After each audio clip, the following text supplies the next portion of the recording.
sa pitong kontinente. Tanongin mo si Ma'am. Ako sa palagay.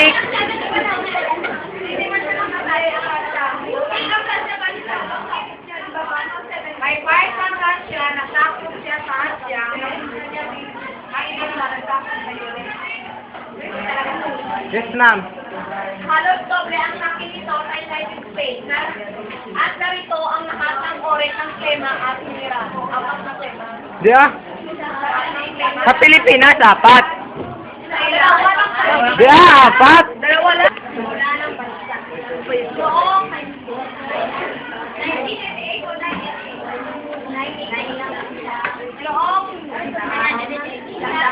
Siyam na lang.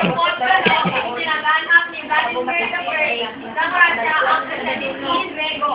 Orthodox. Kaya tinawag siyang Vladimir the Tenth. Kaya tinawag ng Vladimir the Tenth dahil Siya ang nagpalaganap. ang tinanggap niya at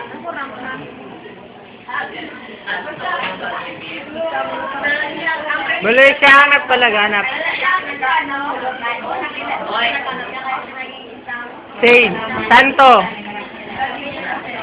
Noong kita ng siglo, dumating ang mga Tartar o Mongol mula sa Asia at sinakop ang pamayanan na Arabia ng may sa dalawang taon. Nag-iwan ng mga pagkain na pananamit at kawalian Part. ang Part. Subuhay ka. si Ivan the Great. Buka.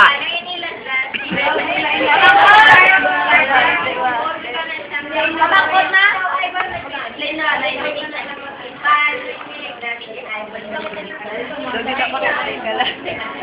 Part. Part. Always ang face dress. I-post na mo sa Facebook at sa Lasal YouTube. Kaya sa Lasal, ma'am. Ang recording niya, ma'am. Di ba niya? Ano daw ah?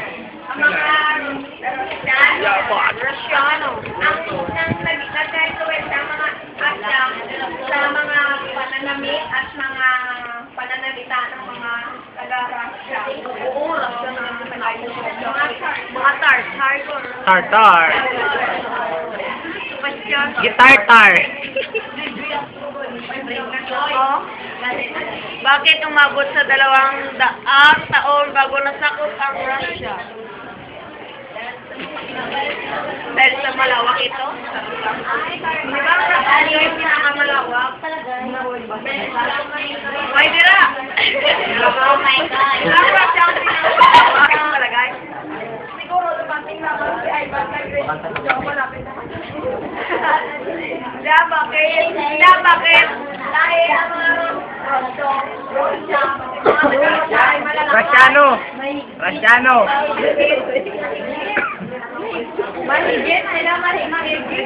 Mahigit, bakit umabot ng mahigit 200 taon bago?